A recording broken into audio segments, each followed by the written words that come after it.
Il est 20h30 dans les studios de la radio-télévision Top Benji, 20h30 dans la commune de Port-Gentil et sur toute l'étendue du territoire. Mesdames et messieurs, merci d'avoir choisi une fois de plus Top Benji pour vous informer en ce jeudi 24 mai 2018. Bon confort d'écoute à tous et soyez la bienvenue. Fait de société en ouverture de cette édition d'information, faute de moyens pour se nourrir, de nombreuses familles de la capitale économique fouillent la décharge de Tchenga à la recherche de nourriture et d'articles de tout genre pour pouvoir subvenir aux besoins primaires et à ceux de leur famille. Un reportage de Suzy Imonza Migueli. Se nourrir dans la capitale économique du pays devient pour beaucoup difficile. Les faibles revenus, le chômage, le coût élevé sinon excessif des denrées alimentaires constituent les principales causes de cette difficulté. Ce, malgré quelques initiatives et actions posées par le gouvernement pour soulager un tant soit peu le panier de la ménagère. Le problème reste entier au vu de l'arrivée de nouveaux phénomènes qui voient le jour dans la ville pétrolière. L'on constate avec amertume le déclin des comportements de certaines tranches de la population, toutes générations confondues, faute de misère. Entre autres, montée vertigineuse des braquages et vols de tout genre, mendicité, mais aussi et malheureusement la fouille et le tri à la décharge de Tchenga pour pouvoir se nourrir et subvenir à certains de leurs besoins. Voilà comment survivent désormais plusieurs habitants de la cité pétrolière qui reste et demeure le poumon économique du Gabon. La population vient de se nourrir à cette décharge à cause des besoins personnels. 1. Nous ne travaillons pas. 2. Le Gabon en ce moment, c'est dur. La vie dans laquelle on passe là, c'est mauvais. On a des maladies, pas de travail. Alors, voilà pourquoi et tout là, nous venons survivre à nos besoins. On ne vient pas ici pour dire que non, voilà, on vient de nous-mêmes. Non. Donc vous n'avez pas de choix. On n'a pas de choix, oui.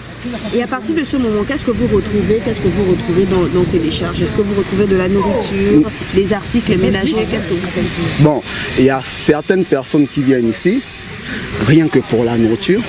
Bon, nous autres, nous venons ici là, nous faisons le cuivre, l'aluminium et de la ferraille que nous récoltons ici, après nous partons vendre. Là que bon, en tout cas la volaille, le poisson, toutes sortes de nourriture, ils en trouvent ici.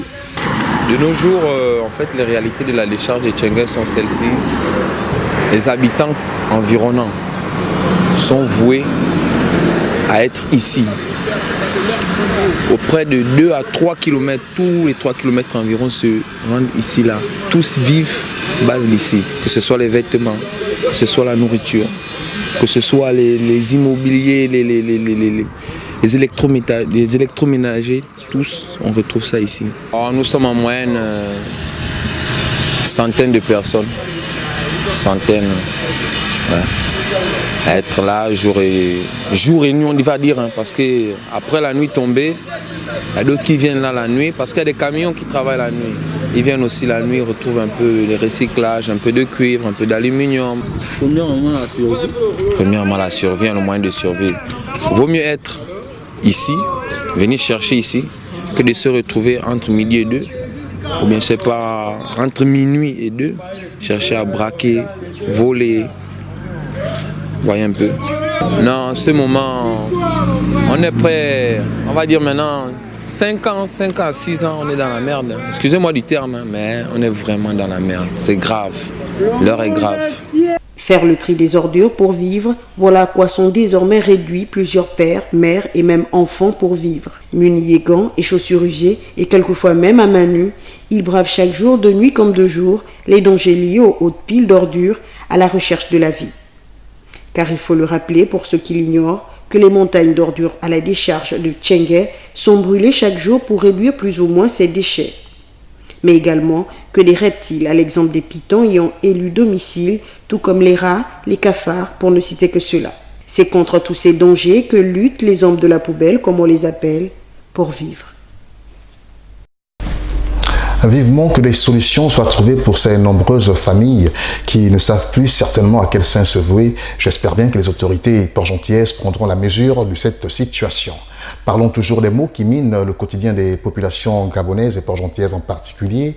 Les populations du quartier de Ntchengue, dans le 4e arrondissement de la commune de Port-Gentil, semblent être laissées pour compte.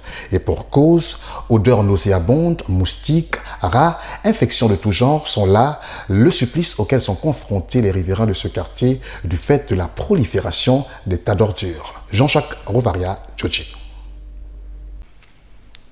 À Port-Gentil en particulier et au Gabon en général, il ne se passe plus un mois, voire une semaine, sans qu'on ne parle du sempiternel problème d'insalubrité auquel font face les populations. Un phénomène grandissant qui ne cesse d'être une épine au pied des gouvernants. Au quartier Ntchengue, plus précisément à Hollande-au-Pays, les populations de cette partie de la ville ne savent plus à quel sein se vouer. Et pour cause, la montée vertigineuse des tas d'immondices, vecteurs de toutes sortes de maladies et autres infections. Une situation que fustige un compatriote qui appelle les pouvoirs publics à prendre leurs responsabilités. Je pourrais dire c'est l'enfer total, quoi. Mais malheureusement, depuis 1 mois et demi, je ne suis pas là et quand j'arrive chez moi, c'est ça le boucan. C'est l'enfer total. Et je ne sais pas chez qui il faut se plaindre. Je ne sais pas si c'est GPS, mais ça m'étonnerait que c'est GPS. Je vais accuser la mairie dans tout ça, quoi. Si j'ai bonne mémoire, la dernière fois qu'ils ont débarrassé la poubelle, là, c'était en février. C'était en février. Donc depuis février jusqu'à maintenant, c'est le boucan total, quoi. Risque d'épidémie, maladie, c'est peu dire, mais c'est risque d'épidémie. Parce que là, et Dieu merci que je suis là, mes enfants ne sont pas là. Et vous vivez comme ça dans des cas, il y a 2-3 jours, j'étais ici. Malheureusement, je ne suis pas là depuis un moment, 1 mois et demi. Il y a 2-3 jours, j'étais là. Il a plu sérieusement. Donc, j'étais obligé de tremper les pieds dans cette eau-là. Et avec cette poubelle-là, vous essayez de voir ce que ça fait. Et là, maintenant, si on a des plaies, on peut se faire infecter par n'importe quoi ici. En fait, je lance le message plus précisément à la mairie de Port-Gentil, quoi. Qu'ils fassent quelque chose, parce que j'ai vu un peu partout en ville là-bas, ils ont des camions, ils essaient d'enlever, donc qu'ils le fassent ici, quoi. Bon, c'est pas que parce qu'on est dans la cité qu'on se dit que non, ou bien on est dans l'arrière-plan de la ville de Port-Gentil qu'on va nous oublier. Parce que moi j'aimerais qu'ils fassent quelque chose, parce que c'est vraiment déplorable, quoi. Parce que quand on dit qu'on est à la ville économique, on doit réunir toutes les conditions pour que quand il y a des étrangers qui arrivent chez nous, ils voient quand même qu'il y a quand même quelque chose qui change, quoi. Parce que là, c'est toute la ville qui est comme ça. Je me disais seulement que c'était en Ntchengue, mais malheureusement, c'est toute la ville qui est comme ça. Un phénomène devenu monnaie courante dans les grandes villes du pays et qui passe sous silence auprès de l'appareil gouvernemental. Vivement que des mesures soient prises afin de solutionner cette problématique dans l'optique de préserver la santé des populations et assainir la capitale économique partant d'autres villes du pays. Cap sur la nationale, allons-y chercher l'information dans la province de l'Estuaire, la non-collecte régulière des ordures ménagères, mais aussi l'absence des bacs à ordures. Voilà, ici, entre autres, les quelques difficultés auxquelles sont confrontées les populations de Malibé 1 dans la commune d'Akanda. Une situation que décrivent les habitants de ce quartier. Voyons tout ça avec Célestine Otsagui de la RTN. L'absence de collecte des ordures ménagères dans la province de l'Estuaire semble s'intensifier jusque dans les zones les plus reculées, à l'exemple du quartier Malibé 1 dans la commune d'Akanda où il n'existe aucun bac à ordures. Salués à l'entrée par un amas d'ordures ménagères, les habitants de cette partie du Gabon déplorent ce fait. Ici, comme vous observez, cette poubelle est là depuis 3 mois. Ici, on a dit qu'il y a une société d'insalubrité qui s'appelle Averda. Mais nous constatons que Averda prend plus de temps à ramasser les ordures du premier campement et de Vamba Medoka là. Mais ça fait 3 mois, nous vivons cette merde ici. Ils ne viennent pas, ils passent là au Coton tous les jours, ils vont à Santa Clara, ils vont un peu par-ci par-là, mais ils nous oublient ici là. Et comme vous voyez, les ordures sont en train d'envahir la route de Malibé. Les voitures n'ont plus accès. Même nous-mêmes les piétons, lorsque nous passons, vous voyez comment les ordures nous empêchent de circuler en paix. Il y a des élèves ici. Espérant être entendus, ces compatriotes interpellent une fois de plus les pouvoirs publics. Donc ce qui est sûr et certain, c'est qu'il faut vraiment que l'État essaie de voir ces genres de choses-là. Parce que les conditions de vie des gens de Malibé ne sont pas épargnées. On parle de maladies, on parle de paludisme, on parle d'autres, mais c'est toutes ces choses-là qui nous amènent ces maladies-là. Donc il faut vraiment que l'État pense à nous, parce que vraiment nous sommes asphyxiés avec ces ordures-là. On n'a même plus rien à dire. Le problème relevé par ces populations semble être, aux yeux des gouvernants, comme de la mer à boire. Sinon, comment expliquer que ce phénomène puisse perdurer dans l'ensemble des communes de l'estuaire, et ce, malgré les multiples rencontres tenues à Libreville entre les autorités municipales, les gouvernants et les responsables des sociétés chargées de la collecte des ordures ménagères, à l'exemple d'Averda. On rappelle, au sortir de celle-ci, les autorités gabonaises promettaient à Averda un nouveau site pour la décharge du fait que l'un des nœuds du problème serait la saturation de l'actuelle décharge publique de Mindoué. Pour l'heure, un questionnement se pose. Jusqu'à quand ces compatriotes partageront leur quotidien en compagnie de ces ordures ménagères? L'axe routier Koulamoutou-Popa dans la province de Logouilolo connaît des avancées significatives. En effet, des travaux de terrassement et d'aménagement ont été entamés grâce à un partenariat public-privé. Djibril Ohama de la RTN. Le trafic sur le tronçon Koulamoutou-Popa semble avoir un avenir avec les travaux de terrassement et d'aménagement initiés grâce, selon les indiscrétions, à un partenariat public-privé. L'entremise commise à la tâche a réalisé des ouvrages sur l'axe Mambouete-Midouma avant d'attaquer la montagne Nyonga, célèbre par la complexité des matériaux qui la composent. C'est cette pente qui est à l'origine du découragement de plusieurs entreprises commises à cette tâche. Nous sommes dans les 11 km qui nous restent de Ngungu-Popa. D'ici là, malgré les intempéries, mais on risquerait d'être à Popa, malgré le temps. Il y avait la route était coupée, les ravines, les eaux, la route n'était pas rechargée. Il n'y avait pas la latérite, mais apparemment nous allons la recharger avec la latérite. Comme ça, il n'y aurait plus les ravines. Dans la zone de Popa, nous sommes après Nyonga, nous sommes dans la zone de la carrière, les 3 carrières de la latérite. En Zambie 1. De préférence, c'était le meilleur chantier, c'est celui-là. Celui qui est en train de travailler, c'était le meilleur chantier. Ils font du bon boulot.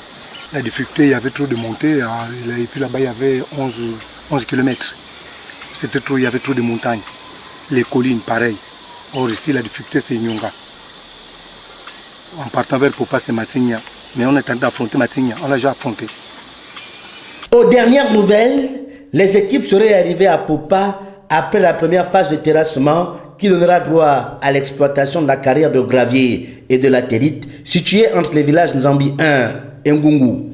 Ainsi, le chantier Popa, bien qu'encore éphémère, peut donner des lueurs d'espoir. Place à notre chapitre de l'actualité consacré au continent africain. Un projet de nettoyage de plage a été lancé à Conakry, dans la capitale de Guinée, par plusieurs migrants de retour dans leur pays. Initié par l'Organisation internationale pour la migration, ce projet vise à créer, entre autres objectifs, un climat de cohésion entre les migrants qui ont fait le choix de rentrer au pays. Reportage. Ils sont une dizaine de migrants de retour au pays à se réunir une fois par semaine pour nettoyer certaines des plages les plus polluées de Conakry, la capitale guinéenne. Cette action fait partie d'un projet initié par l'Organisation internationale pour les migrations qui se déroule en plusieurs phases et qui a déjà permis à 463 rapatriés de trouver du travail. On a déployé 500 personnes pour cette première rotation de 45 jours. C'est le deuxième objectif, les faire participer au développement de leur communauté à travers ces activités d'assainissement. Le troisième objectif que je vais appeler aussi raison, c'est bien de créer un climat de cohésion sociale entre eux. Parce qu'ils sont appelés à se constituer en des groupements. Ils sont appelés à exécuter une même activité qui peut être la saponification, l'aviculture, l'agriculture que l'OIM pourra financer à la fin de ces 45 jours. À 25 ans, Djibril Cissé est rentré en Guinée il y a 6 mois après avoir échoué dans son aventure. Il affirme avoir été rejeté par sa famille à son retour. Malade, il a été accueilli par un de ses amis. Aujourd'hui, il est déterminé à transformer sa vie. Quand il ne travaille pas sur le projet de nettoyage, il travaille comme chauffeur à temps partiel pour une famille. Je travaille, si je dis non, si je travaille, ce n'est pas pour moi. Mais si aujourd'hui j'ai accepté de faire ce travail, c'est pourquoi je vais dire que je n'ai pas regretté mon voyage. Parce que ça m'a permis de développer une partie de mon cerveau. Donc aujourd'hui, je suis là sans complexe, ni rien quoi. Je vais travailler sur ce travail, même s'il y a autre chose à faire encore, je vais le faire parce que je sais qu'après ce travail, il y aura une suite favorable pour moi. Durant la seule année 2017, 6604 migrants guinéens ont atteint les côtes italiennes. Depuis janvier 2018, 2682 migrants sont rentrés en Guinée avec le soutien de l'Organisation internationale pour les migrations. 135 d'entre eux étaient des enfants. Grâce au projet de nettoyage, les Guinéens ont retrouvé les plages de Conakry, autrefois désertes. Allons-y à présent au Maroc où le 22 mai dernier, Salah Eddine Mazouar a été élu président de la Confédération générale des entreprises au Maroc pour une durée de 3 ans. L'ancien ministre des Affaires étrangères marocain envisage mettre en place un programme consacré aux petites et moyennes entreprises sur la compétitivité des entreprises et compte également œuvrer pour l'employabilité. Plus d'explications avec nos confrères d'Africa 24. Salah Eddine Mazouar, élu à la tête de la Confédération générale des entreprises du Maroc, la principale organisation patronale, ce mardi 22 mai 2018. L'ancien ministre des Affaires étrangères et son colistier, Faisal Mekouar, vice-président de la Confédération, remporte ainsi 77,96% des suffrages exprimés. Un mandat de 3 ans qui permettra à l'homme politique de mettre en œuvre son programme porté sur les PME, la compétitivité des entreprises ou encore l'emploi. Ces chantiers sont liés naturellement à la compétitivité, à l'offre Maroc. Ils sont liés à la régénérescence de la PME, de la TPE, son accompagnement, son renforcement. Il est lié aussi au territoire et à leur développement. Il est lié aux ressources humaines et au capital humain. Salah Eddine Mazouar, qui avait présidé la conférence sur le climat COP22 en 2016 au Maroc, avait annoncé sa candidature à la direction de l'organisation patronale en mars 2018. Le politicien s'est engagé à mettre son expérience politique au service du développement des entreprises au Maroc, notamment en Afrique. Le regard de l'entreprise marocaine est aujourd'hui aussi orienté vers la recherche de partenariats, le développement d'opportunités, parce que l'Afrique est un continent en croissance, parce que l'Afrique a besoin de partenariats stratégiques durables pour véritablement construire son économie, la renforcer, développer ses acteurs, profiter de la connaissance également de ses pays frères. Élu à la tête du patronat avec 5173 voix contre 1432 pour son adversaire Hakim Marakchi, Salah Eddine Mazouar succède ainsi à Myriam Ben Salah Chakroun, première femme élue à ce poste en 2012. Restons dans le Maghreb et parlons de cette réunion tripartite sur la crise libyenne qui a été organisée en Algérie.